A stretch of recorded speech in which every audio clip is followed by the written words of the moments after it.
रमेश नगर गांव में दो बुढ़िया रहा करती थी, टुनटुन और चुनमुन। दोनों का घर एक दूसरे के घर के बहुत पास था, लेकिन वो एक दूसरे को बिल्कुल भी पसंद न करती थी।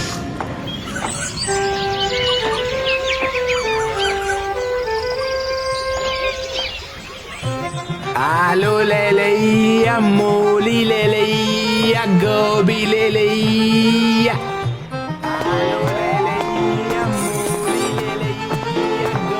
ले लिया। अरे क्या मेरी आंखों में धूल झोंक रहा है? सब कुछ जानती हूँ मैं। तुम लोगों की तराजू में पहले से ही सड़े हुए टमाटर रहते हैं। ला ला मुझे दिखा, खाली है कि नहीं? अरे क्या अम्मा तुम भी है? सुबह सुबह मजाक करने आ जाती हो। देखो, अरे देखो देखो, अरे मेरा तराजू बिल्कुल खाली है। कि इतने में ही चुनमुन भी वहाँ पहुँची। अरे ओ सब्जी वाले, जरा 1 किलो टमाटर तो तोल दे। सुबह सुबह काली बिल्ली नजर आ गई। सारा दिन ही खराब हो गया। अब मुझे तुम्हारी रेडी पर से टमाटर ना खरीदने, कहीं और से ले लूंगी, वरना खाना भी खराब बनेगा। जिनके दिल काले होते हैं उन्हें सब काला ही नजर आता है। दिल में इतना कचरा भर रखा है कि अपनी तरह सब गलत ही नजर आता है। खूसट बुढ़िया कहीं की। ये सब्जी वाले, जरा पूछना इससे कि क्या ये मुझे बोल रही है? अरे आप दोनों को क्या सुबह सुबह कोई मिला नहीं मेरे अलावा है? हे भगवान, मैं कहाँ फंस गया? टुनटुन पैर पटकते हुए वहाँ से चली गई और चुनमुन भी। अरे ना तो टुनटुन अम्मा ने सब्जी ली और ना ही चुनमुन अम्मा ने, लेकिन मेरे दिमाग का दही जरूर कर दिया है? अगली बार इस मोहल्ले में सोच समझ कर ही कदम रखूंगा। हाँ, सब्जी वाला भी वहाँ से चला गया। या मूली ले लिया, गोभी ले लिया।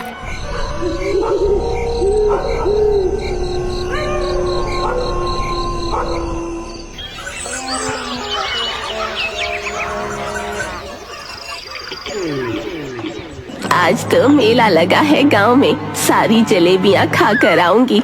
मेरे घुटने, हे राम, क्या हुआ मेरे घुटनों को? अब इस उम्र में घुटने न दुखेंगे तो क्या चाल मतवाली होगी? मुझे देखो, मैं तो बिल्कुल तरोताजा हूँ। मेरे पैर तो अच्छे से काम करते हैं। ये बोलकर टुनटुन सीधा निकल गई।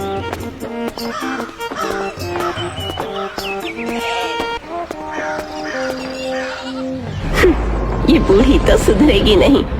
आए मेरे घुटने। अम्मा, आपके पैरों में दर्द है क्या? इस उम्र में भला आपको क्या जरूरत है दोपहर में बाहर निकलने की? इस उम्र से क्या मतलब है तुम्हारा? और अम्मा ना काकी बोल, काकी हूँ मैं। अभी तो मैं तुम्हारी माँ की उम्र की हूँ। जी माफ करना काकी। लड़की वहाँ से हक बकाते हुए चली गई।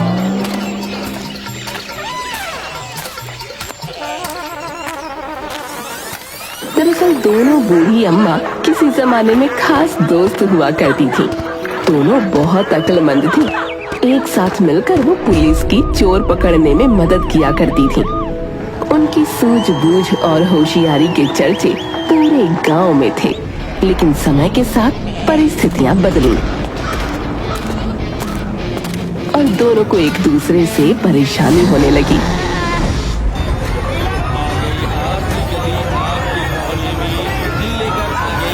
अरे ये झूला तो बड़ा अच्छा है।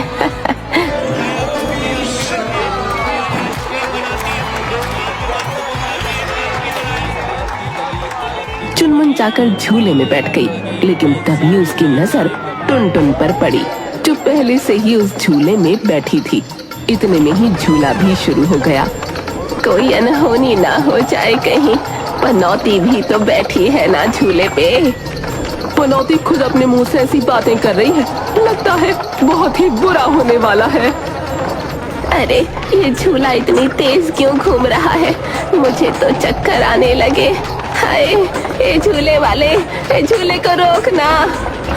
अरे मुझे तो बड़ा मजा आ रहा है। ए झूले वाले, और तेज झूला। इसकी उम्र हो गई है ना, इसलिए इसे चक्कर आ रहे हैं। और अभी मैं तो जवान हूँ भाई। चक्कर? और मुझे? बिल्कुल नहीं, मुझे तो मजा आ रहा है।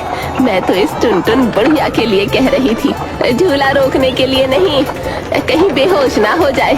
अरे भाई बड़ा मजा आ रहा है, और तेज झूला। घुटने इसके जवाब दे रहे हैं और बुढ़िया मुझे बोल रही है, देखना झूले से उतरते ही पानी पानी हो जाएगी। टुनटुन और चुनमुन के इस शीत युद्ध को झूले में बैठे सभी लोग देख रहे थे। झूला रुकने के बाद सभी लोग फटाफट झूले से उतर गए, लेकिन टुनटुन और चुनमुन अभी तक झूले पर ही बैठी थी। अरे अम्मा उतर भी जाओ। मुझे तो और झूलने का मन कर रहा है, अभी बहुत ताकत है मुझ में ये झूला झूलने की। मेरा भी मन नहीं कर रहा उतरने का, दोबारा झूलने का मन कर रहा है, इसलिए ना उतर रही मैं। हाँ। अरे लेकिन अब मेला बंद करने का समय हो गया है, अब झूला नहीं चलेगा, नीचे आ जाओ। ए चुनमुन, पहले तू उतर, फिर मैं उतरूंगी। क्यों, मैं क्या तेरी मालकिन हूँ तो पहले मैं उतर जाऊँ फिर तू उतरेगी? मतलब अगर तू मुझे अपनी मालकिन समझती है तो पहले मैं उतर जाती हूँ, वैसे भी तो मेरी नौकरानी ही लगती है। ए तू रुक, पहले मैं उतरूंगी, मैं नौकरानी ना हूँ तेरी। ऐसा बोलकर टुनटुन खड़ी हुई। उसके पैर भी नहीं हिल पा रहे थे, उसका सर घूम रहा था, लेकिन इतने में ही गिर पड़ी। ए निकल गई ना सारी हवा, झूले वाले को बोल रही थी झुलाओ ए झुलाओ, क्यों नहीं मान लेती कि तेरी बूढ़ी हड्डियां ये सब ना झेल सकती। मुझे देख, मैं कैसे लहराते हुए नीचे उतरूंगी। लेकिन वो भी नीचे गिर पड़ी। लहराते हुए गिर पड़ी। 80 साल की हो गई है, लेकिन दिमाग 2 पैसे का भी नहीं। क्या बोली तू? मैं 80 साल की, तू कितने साल की? 90 साल की? अरे भूल गई क्या, मैं तुझसे छोटी हूँ उम्र में। हाँ हाँ पता है मुझे, तू 2 दिन छोटी है मुझसे। चल हट जा मेरे रास्ते से। चुनमुन घर की ओर निकल पड़ी। बुढ़िया की तो सारी हवा ही निकल गई। वो दोनों अपने अपने घर पहुँचे।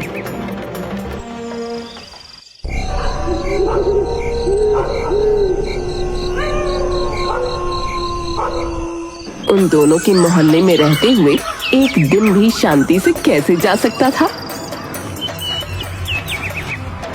ये किसने मेरे आंगन में पौधों को पानी दिया है? पूरा आंगन पानी पानी कर दिया। तेरी तरह तेरे गमले भी सूखते जा रहे थे, इसलिए मैंने सोचा थोड़ा पानी डाल दो। तूने मेरे आंगन में पानी डाला? रुक तू अभी। और इसके बाद चुनमुन टुनटुन के आंगन में 2 बाल्टी पानी फेंक देती है।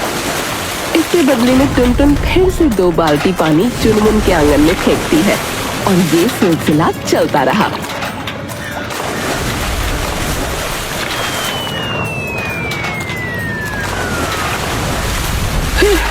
अरे आलसी, तुझ में इतनी हिम्मत कैसे आ रही है कि तू बाल्टी पे बाल्टी पानी उठाकर आंगन में ला रही है?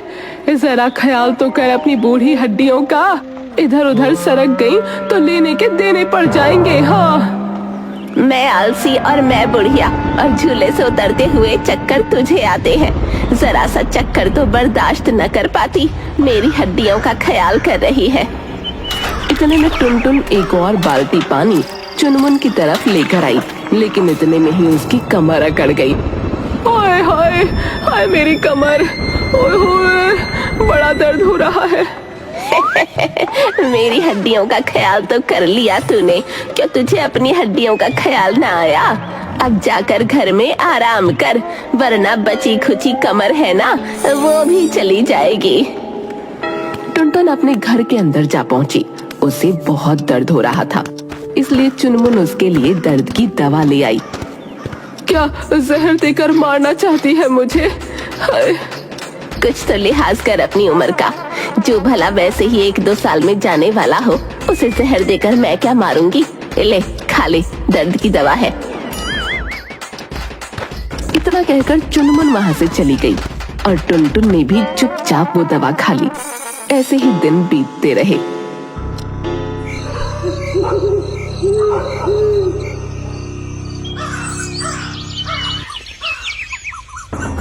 एक दिन राजा ने दोनों बूढ़ी अम्मा को राजमहल में बुलाया। अरे तू यहाँ क्या कर रही है? डॉक्टर की दुकान महल के बाहर है। अगर डॉक्टर की दुकान महल के बाहर है तो जाकर महल के बाहर लाइन लगा। तू बता, तू यहाँ क्या कर रही है? मुझे तो राजा साहब ने बुलवाया है। क्या कहा? राजा साहब ने मुझे भी बुलवाया है? सिपाही का पैगाम सुनकर तू भी पीछे पीछे दौड़ी चली आई। ये तो तुझसे मुझे कहना चाहिए, कहीं तो मेरा पीछा छोड़ देना। अरे आप दोनों ये क्या कर रही हैं? मैंने आप दोनों को ही यहाँ बुलवाया है। यूं लड़ना बंद कर दीजिए। राजा साहब की जय हो। आपने हमें यहाँ बुलवाया, उसकी कोई खास वजह? जी हाँ, असल में हमें शक है कि राजमहल का कोई व्यक्ति राजमहल की सारी अंदरूनी बातें दुश्मन राज्य को बता रहा है, और मैं चाहता हूँ कि आप दोनों मिलकर उसका पता लगाएं। मैं इसके साथ मिलकर कुछ काम नहीं करने वाली। वैसे भी ये पता लगाने का काम बहुत साल पहले ही छोड़ चुकी हूँ मैं। हाँ, मुझे भी कोई शौक नहीं इसके साथ काम करने का। देखिए, मैं और किसी पर भरोसा नहीं कर सकता। आप दोनों बहुत कमाल की हैं, परंतु एक साथ अलग अलग आपकी काबिलियत कम पड़ जाती है। ये सिर्फ राजमहल ही नहीं, पूरे राज्य के लिए बहुत आवश्यक है। मेरी बात मान लीजिए, आपस में सुलह कर लीजिए। बिल्कुल भी नहीं, सुलह तो हमारी ना हो पाएगी, लेकिन अगर आप चाहते हैं कि इस राज्य के लिए हम कुछ कर सकें तो वो जरूर करेंगे। हाँ। राजा मुस्कुरा पड़ा। राजा उन दोनों को 1 हफ्ते का समय देता है और महल में ही रुकने को कहता है।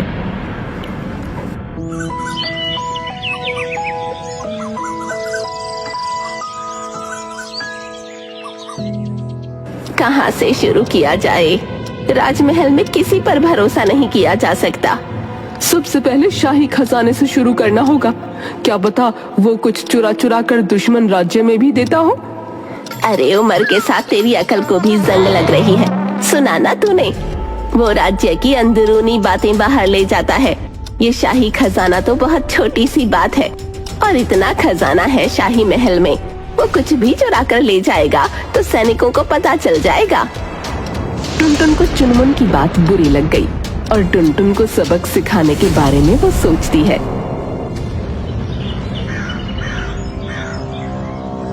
वहीं एक दिन, अरे तू सोकर उठ गई? हाँ, आज मेरा महाराज के लिए कुछ अच्छा बनाने का मन कर रहा है। ये तो बहुत अच्छी बात है। इससे तो महाराज खुशी से फूले न समाएंगे। और हो सकता है वो मुझे इसके लिए एक सुंदर सा सोने का हार दे दे। हाँ, क्यों नहीं। चलो मैं भी तेरी मदद कर दूंगी। हाँ ठीक है, चलो।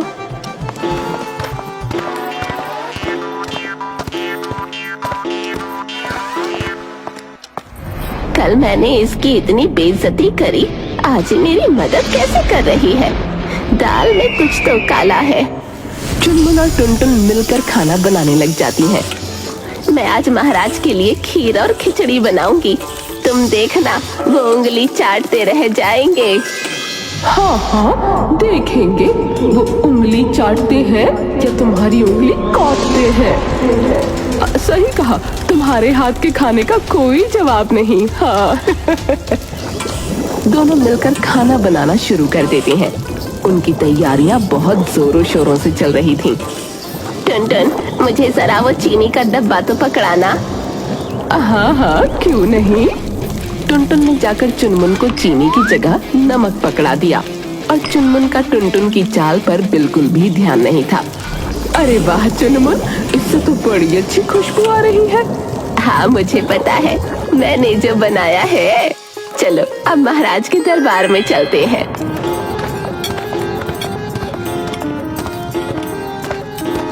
दोनों दरबार में पहुँचे। महाराज, मैंने आपके लिए अपने हाथों से खीर और खिचड़ी बनाई है। अरे लाओ, तुम्हारे हाथ का भोजन तो बहुत प्रसिद्ध है, और अगर मुझे पसंद आया तो मैं तुम्हें उपहार दूंगा। ये लीजिए महाराज, खा के बताइए। टुनटुन को लगा था कि उसकी चालाकी काम कर जाएगी, लेकिन अरे वाह वाह वाह वाह, क्या खीर और खिचड़ी बनाई है, हमें तो आनंद ही आ गया। ये होता देख टुनटुन के चेहरे के तोते उड़ गए। ऐसा कैसे हो सकता है? मैंने तो इसको चीनी के बदले नमक दिया और यहाँ आने से पहले खिचड़ी में लाल मिर्च का पूरा डब्बा पलट दिया था। चुनमुन, मैं तुमसे बहुत प्रसन्न हूँ। मैं तुम्हें एक सोने का हार उपहार में देना चाहता हूँ। शुक्रिया महाराज।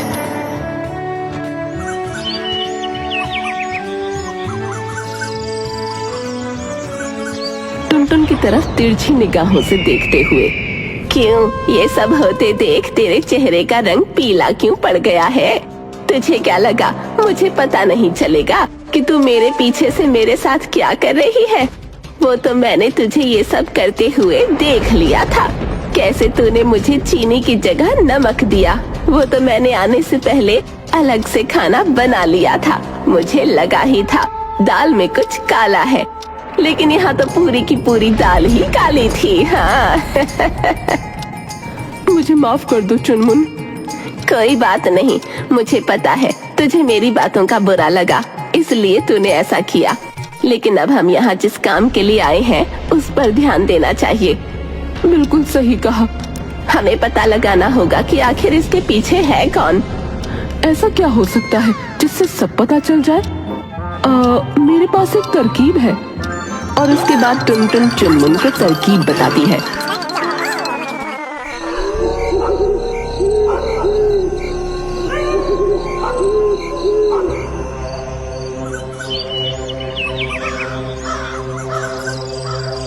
दो दिन बाद राजा को जवाब देने का समय था।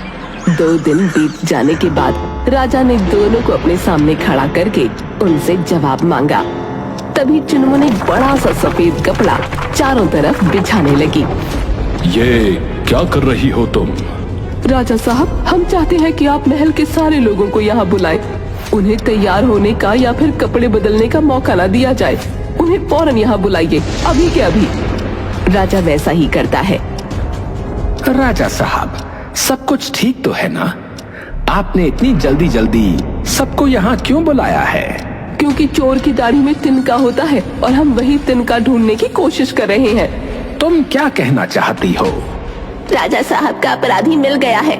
राजा साहब, इनसे मिलिए। ये है मंत्री उदयचंद, यही है राज्य के दुश्मन। कोई सोच भी नहीं सकता था कि मंत्री राज्य का सबसे भरोसेमंद आदमी ही विश्वासघात करेगा। तुम्हें क्या लगता है कि तुम कल की आई हुई कुछ भी बोलोगी और राजा साहब मान लेंगे? क्या सबूत है तुम्हारे पास? यूं ही मैं मंत्री पर शक नहीं कर सकता। अगर कोई सबूत है तो बताओ। ये देखिए राजा साहब, महल में सेना कक्ष के अंदर की सारी राजनीतिक चीजें हैं। सेना की अंदरूनी बातें हैं, राज्य के अंदरूनी बातें हैं, लेकिन वहाँ दिन में कई सारे लोग आते जाते हैं, इसलिए ये पता लगाना मुश्किल था। लेकिन वो लोग दिन में आते जाते हैं, रात में नहीं। बस हमने उस कक्ष के बाहर हमारा बनाया हुआ नुस्खा डाल दिया। अब मेरा मतलब है, जिस रंग से हम बचपन में कपड़ों पर कलाकारी करते थे ना, वही तरल पदार्थ हमने कक्ष के बाहर फैला दिया। पहले तो वो रंग नजर नहीं आता, लेकिन सफेद कपड़े पर जाते ही उसका रंग नजर आने लगता है। और ये देखिए, जो सफेद कपड़ा हमने बिछाया था यहाँ पर, उस पर किसी के भी पैरों के निशान नहीं है, सिवाय इस गुलाबी पैरों के निशान के। और ये गुलाबी पैरों के निशान है मंत्री जी के।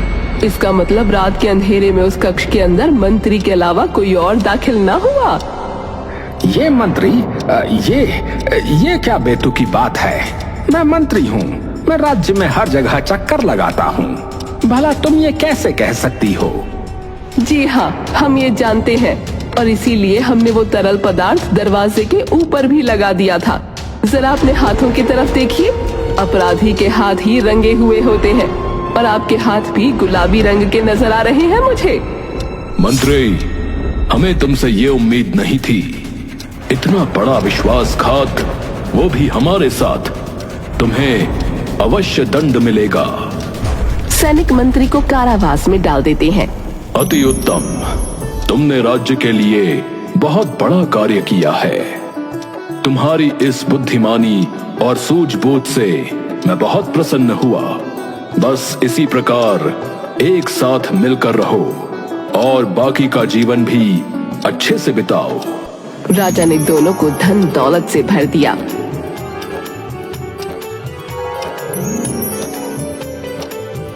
इन पैसों से तो मैं तीर्थ यात्रा पर जाऊंगी। हाँ और मैं भी जाऊंगी। चुनमुन, मैं तुझे कुछ कहना चाहती हूँ। कितने सालों तक हमने ठीक से बात ना की। राजमहल में एक साथ काम करके मुझे पुराने दिनों की याद आ गई। अगर मुझसे कोई गलती हुई भी है तो मुझे माफ कर दे। कोई भी गिला शिकवा है तो दूर कर लेते हैं हम। अरे 4 दिन की जिंदगी में कोई गिले शिकवे करता है क्या भला? मैं तो बस तुझसे इसलिए नाराज थी कि तू मुझसे आगे से बात करने ना आई। लेकिन देख, अब सब ठीक हो गया है। अब साथ में तीर्थ यात्रा पर जाएंगे। और साथ में ही कुंभ तीर्थ यात्रा पर निकल पड़ती है। एक बार फिर से पूरे गांव में दोनों सखियों की दोस्ती के चर्चे होने लगे।